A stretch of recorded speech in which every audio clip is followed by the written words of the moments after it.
কারোর জন্য অপেক্ষা করা যে এত কষ্ট আসলে এটা আগে জানতাম না। আর অনেক দিন পরে কারোর না কারোর জন্য আমি কিন্তু অপেক্ষা করছি। আর এটা ঠিক বাজারের মধ্যে দেখেন মানে প্রচণ্ড পরিমাণ কাদা, তার মধ্যে কিন্তু আমি অপেক্ষা করছি।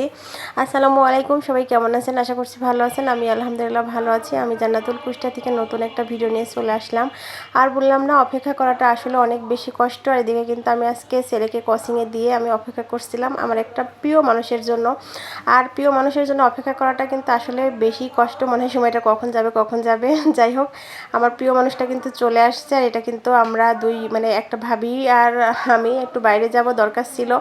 আর এদিকে বাইরে যাওয়ার পরে তারপরে ঘোরাঘুরি করে তারপরে চলে আসছি কোচিংয়ে। আর অনেকের অনেক মন্তব্য যে মেয়েরা নাকি মানে ভাবিরা বিশেষ করে ছেলে মেয়েদের স্কুলে নিয়ে যায় নাকি আমরা নাকি অনেক ধরনের গল্প করি। সেটা ছেলেদের বিশেষ করে কিছু কিছু ভাইয়াদের অনেক প্রশ্ন থাকে যে আমরা নাকি যাই যাই বসে থাকি, আড্ডা দিই, গল্প করি, যাদের যার মনে ইচ্ছা যা গল্প তাই নাকি করি। আসলে না, দেখেন আমরা তো গল্প করি, তার সাথে কিন্তু আমরা কাজও করি। আবার এমনকি হাদিসের বই নিয়ে যাও কিন্তু আমরা পড়া হয়। ঠিক আছে, আপনাদের যে ভুল ধারণাটা এটাই ভাঙানোর জন্য আজকে আমি ভিডিও করছিলাম।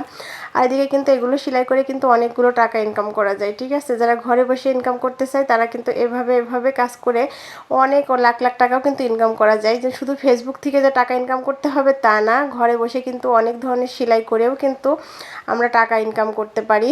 তো এইদিকে কিন্তু এটা একটা আড়ঙের একটা সেলাই, এটা কিন্তু আড়ং থেকেই দেয়, মানে আড়ং থেকে দেয়। সে আড়ঙের সেলাইগুলো কমপ্লিট করে দিতে পারে, তার একটা মোটা অঙ্কের টাকা দেয়। আর এগুলো কিন্তু নিয়ে নেয়। আর এটা একদম নিখুঁতভাবে সেলাই করতে হয়, কারণ আড়ঙের কাজগুলো কিন্তু সবসময় সুন্দর মতো করতে হয়, না করলে কিন্তু হয় না। দেখেন এখানে আমরা অনেকগুলো ভাবি বসে গল্প করছে, ভাবি কিন্তু এদিকে কাজ করছিল, আর ওইদিকে কিন্তু একটা ভাবি একটা বই পড়ছিল, হাদিসের মিজানুর রহমান আজহারির বই।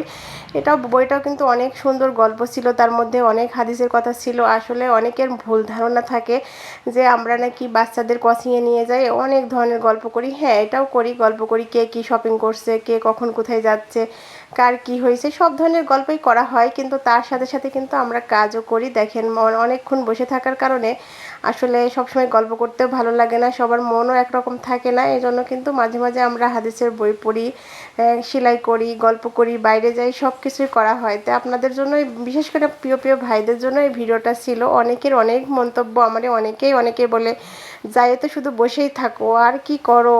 দেখেন আমি আজকে সেই জন্য দেখানোর জন্য আপনাদের করলাম। দেখেন আড়ঙের কাজগুলো কি সুন্দর হয়। এমনি তো আড়ং থেকে দাম বেশি নেয় না, তাই না? আড়ঙের কিন্তু একটা পাঞ্জাবির দাম 5,000, 8,000, 10,000 করে। আর এটা কিন্তু সেলাই করতে বেশ কষ্ট হয়, কিন্তু যাই হোক তারা কিন্তু মজুরিটা খুবই কম দেয়।